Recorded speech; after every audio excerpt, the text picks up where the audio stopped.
Welcome to Matters Financial and Geopolitical from a Frontier, and thank you for stopping by. I'm deeply grateful, I really am. I interviewed a fellow called Dr. Urs Wiesmann, who's a professor at the University of Bern and was one of the prime movers behind the Kenya Atlas, which takes a look, drill down into key indicators right across the country and makes very interesting reading, and I had a chance to interview him over the weekend, and hence my casual attire.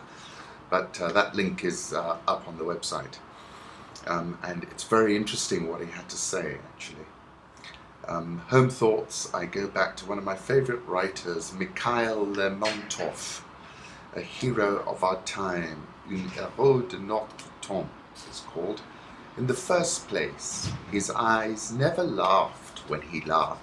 Have you ever noticed this peculiarity? Some people have.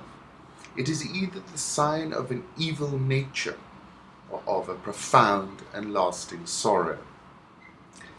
And then this, because a hero of our time is set in the Caucasus, and he says this: anyone who has chanced, like me, to roam through desolate mountains and studied at length their fantastic shapes and drunk the invigorating air of their valleys, can understand why I wish to describe and depict these magic scenes for others.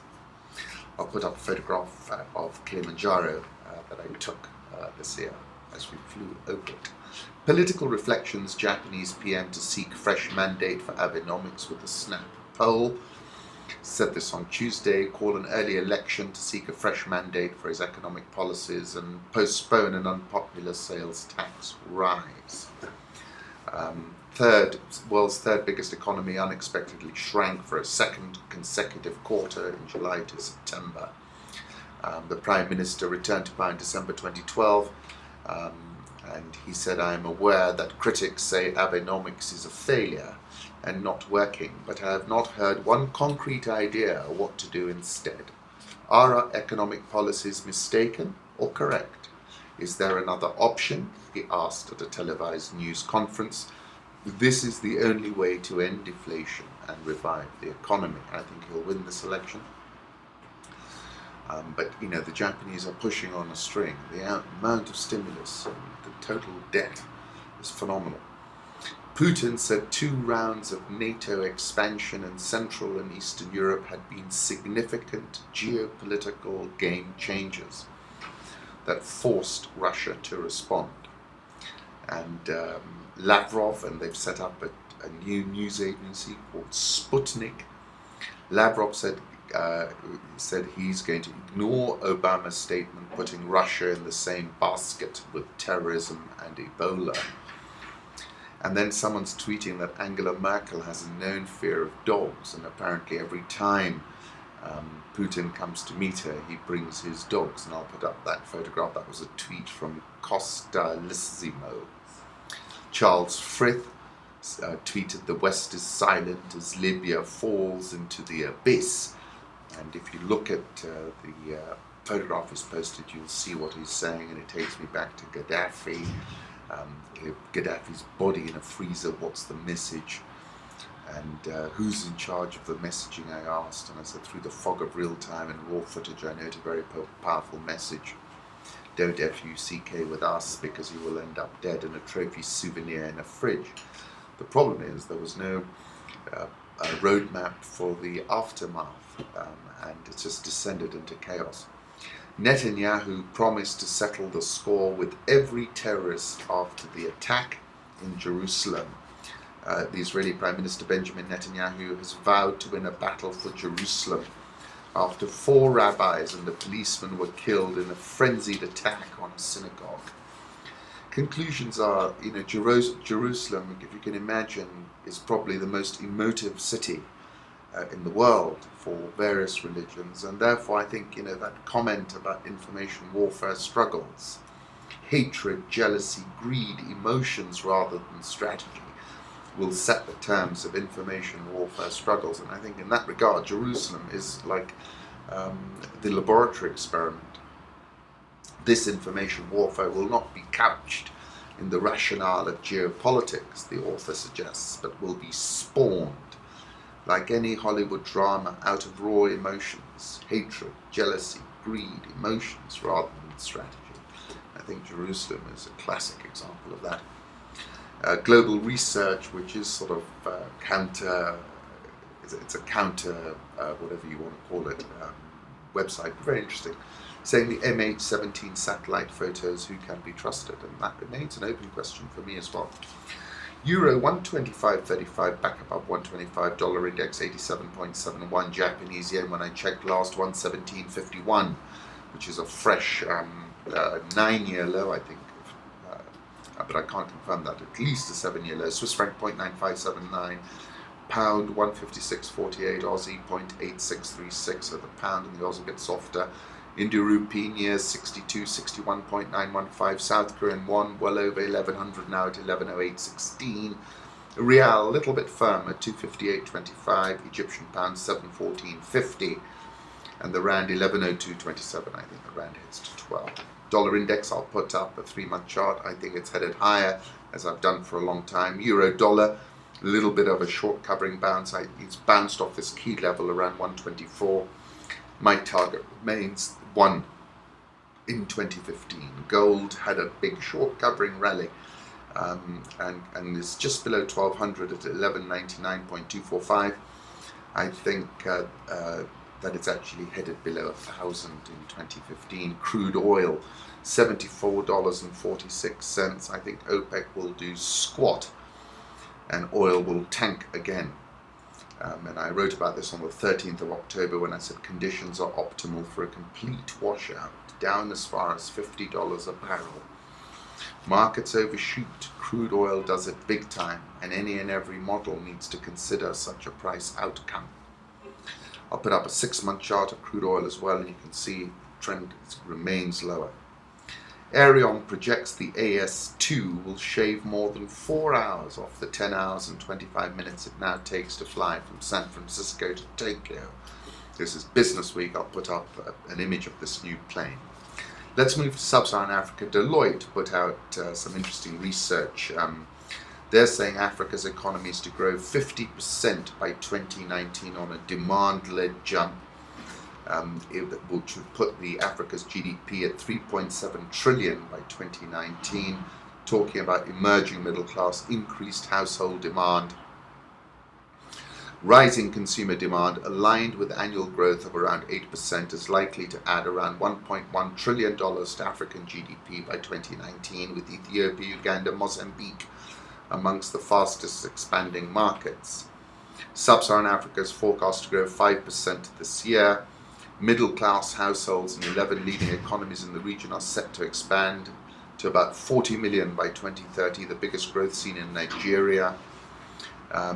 While there are challenges, there are also opportunities to innovate. Mobile penetration is set to rise to 97% by 2017, with about 334 million smartphone subscribers.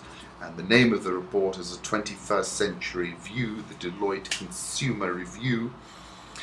Very interesting. I went into I dug deep into the release, saying that where wealth has historically been concentrated within the elites, prosperity is starting to find its way to the broader population. That's trickled down. That's important because we've had this Africa Rising story, but not that many people have participated in it.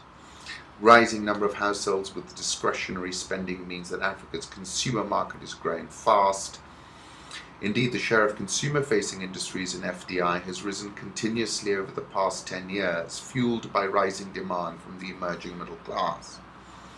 While it's too early to call Africa's recent growth the African miracle, a view held by many is that Africa, especially Sub-Saharan Africa, is where Southeast Asia was 30 years ago, on the cusp of a boom. Saying Africa remains a complex and challenging market, very non-linear, we know that, but it offers opportunities to those prepared to adapt their business models to the region. Income levels remain relatively low on average. This is a challenge. Businesses prepared to innovate by adapting their channel, brand and portfolio strategies, such as embracing high-volume, low-value transactions to win early market share, or finding a niche in high-end products and services, are most likely to reap the rewards. Rising consumer demand, aligned with annual growth of around 8%, is likely to add around $1.1 trillion to African GDP by 2019. Risks remain: lack of infrastructure, poor governance, fragile security, unreliable logistics. Conflicts more localized, democracy is spreading, suggesting the dominant trend is positive, and that's the direction. It's going in the right direction, but within that directionality, there's a lot of beta. In Deloitte's view, the consumer opportunity in Africa rests on 5 key pillars: the rise of the middle class, exponential population growth, the dominance of youth, rapid urbanization, and fast adoption of digital technologies. Between 2000 and 2012, Africa's aggregate household final consumption expenditure grew at an average annual rate of 10.7%, rising by more than 850 billion, reaching nearly $1.3 trillion. Emerging middle class is more optimistic, brand conscious and connected. Of course, how we measure the middle class in Africa is a subject of debate. The AF, African Development Bank, measured it as anyone who lives on $2 to $4 a day, but that's clearly not what one would characterize as middle class anywhere else in the world. More than 200 million Africans, or just over 20% of the total population, are aged between 15 and 24, and that demographic is expected to grow to 321 million by 2030. They had a consumer sentiment survey, which is interesting and is in that report. That link is on the website. The report, as I said, is Africa 21st Century View, the Deloitte Consumer Review. Around 1 in 5 young Africans surveyed had bought a product or service with their mobile phone. That's interesting. 7 in 10 young Africans surveyed use social media sites on their mobile phones. And saying, although there are 54 countries in Africa, 80% of Africa's GDP is concentrated in just 11 markets. Among those 11 are some of the fastest growing, including Nigeria, Egypt and Kenya. So plenty of information here. It's very interesting. The accelerating urbanization is perhaps the most significant phenomenon since independence in most African nations. I couldn't agree with that more. Talking a very interesting point they're making. That is especially the case for the tropical middle belt, where most of Africa's urban growth is taking place. Lagos, population of 12.6 million, Africa's second largest city after Cairo, 18.4 million, recently joined the ranks of the world's megacities. Kinshasa, rapidly approaching megacity status, population of 11.1 million.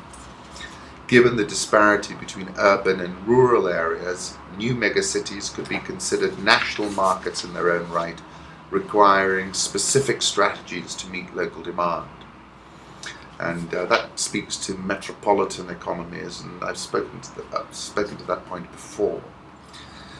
334 million African smartphones connections in 2017. Bob says he's already got 3.6 million. Fewer babies herald an economic miracle for Africa. This is the demographic dividend theory. Nigeria, the report said the demographic wave could treble per capita income in a generation, as long, and this is key, as it was accompanied by the right policies and investments. The report homed in on the development of East Asia, defined as China, Hong Kong, Japan, South Korea, Singapore. Average annual income per capita more than quadrupled between 1965 and 1995. We reckon that if all of Africa does this in a timely fashion, it will add about $500 billion to the GDP of Africa per year.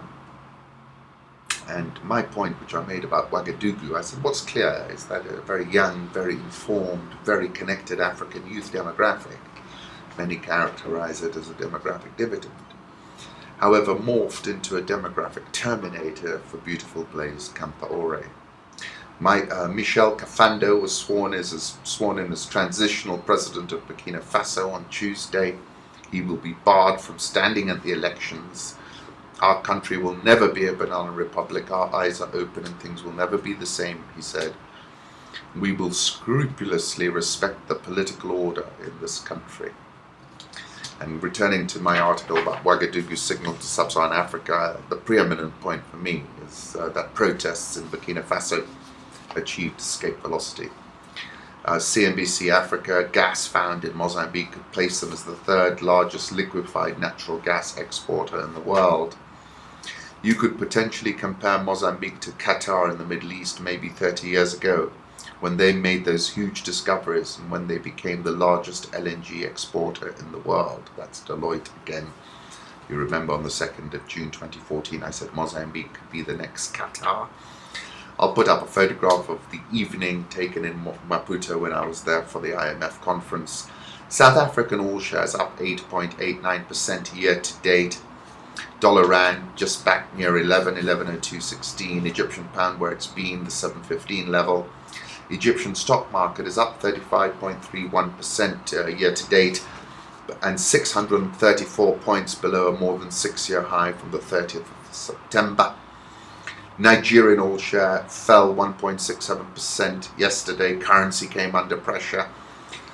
It's down 15.565% in 2014. Dropped to a record 175.48. I think it's going to 200. Foreign reserves fell to 37.6 billion on November 14th, lower since July 1st. I don't think the central bank has the firepower. Benchmark yields surged, and I think we've got to ask ourselves how they're going to be left when oil hits $60 a barrel. Ghana Stock Exchange up 5.54% in 2014, has been turning higher since Ghana engaged with the IMF. It looks as if they're going to cut their budget gap as the program unfolds. Very interesting piece in the Wall Street Journal, CFO Journal. Africa makes strides in corporate accounting and governance. And this is an important point, and I've called it the bifurcation, where you have big companies able to lift their standards to global standards, and you've got smaller ones which are not making that cut. You can see what I'm talking about just at our stock market. Mumias is a good example. And increasingly, I think there's going to be more emphasis placed on this corporate governance. BBC Africa tweeted that a Rwandan witness due to be questioned by French judges about the assassination that sparked Rwanda's genocide is reportedly kidnapped. Neighbours of Emile Gafurita say they heard his screams as he returned to his Nairobi home just before midnight on Monday. Zambia set an election date for the presidential election, and they hiked rates of 0.5%. The central bank here in Kenya is saying Kenya's debt is sustainable at 46% of GDP. The government is borrowing to roll out public investments, Juguna and Dungu. Those public investments give the country and the economy capacity for future growth, so it improves sustainability in the future, so we don't have a threat.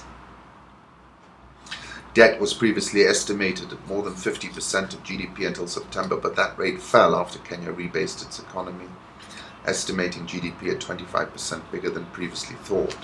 S&P have cut Tullow Oil rating on Ghana exposure, lowered its credit rating for the British oil and gas explorer Tullow Oil after it announced a review of its African business, which would increase its exposure to Ghana. The recent sharp declines in oil prices put further pressure on Tullow's profits outlook. S&P said cut its long-term corporate credit rating to BB- from BB. Tullow Oil has recently announced potential adjustment in its investment plans, which could increase Tullow's exposure to Ghana. We consider this represents a rating constraint. Over the weekend, I said dwindling oil fortunes not good for Kenya. I said my concern at the moment is this: we're necessarily placing a big bet on oil and gas, cementing our position as the pivot, the energy conduit, the route to the sea state for this region. Now go and take a look at the price of oil, being slammed from above $100 a barrel to below 80. Outside chance that we can break down to $50 a barrel.